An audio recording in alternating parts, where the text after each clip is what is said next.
Anda ingin tahu cara penjagaan bateri dan alternator kereta? Jom tonton video ini.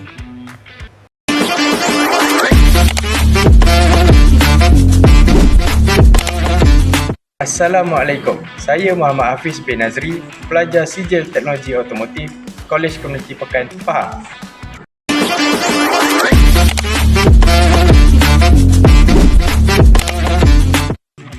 Assalamualaikum, saya Muhammad Syarul bin Muhammad Razali, pelajar Sijil Teknologi Automotif, Kolej Komuniti Pekan, Pahang.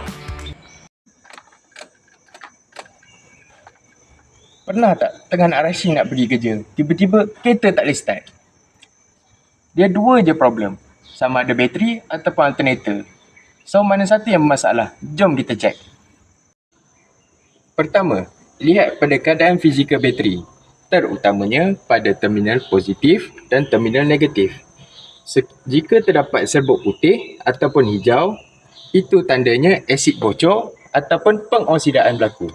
Gunakan air panas untuk membersihkannya.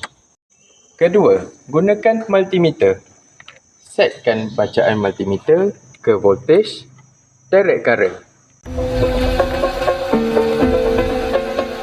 Dalam keadaan enjin mati, bacaan bateri adalah di antara 12.4 volt hingga 12.6 volt.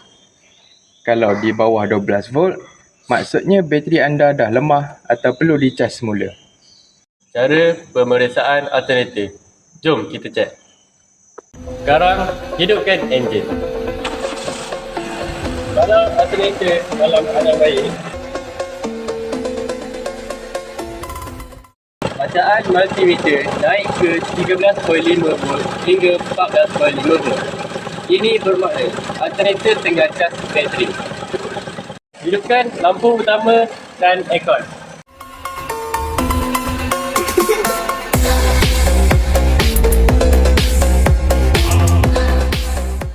Kalau bacaan drop bawah 13 volt, masa enjin tengah hidup, itu tanda alternator dah nyawa-nyawakan. Dah tiba masanya untuk tukar sebelum kereta mati tengah jalan. Ingat, bateri hanya bertahan 1,5 tahun sampai 2 tahun saja. Jangan tunggu sampai mati baru nak tukar.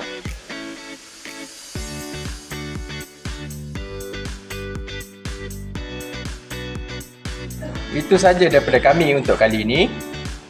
Jangan lupa share dan like kalau video ini bermanfaat. I know you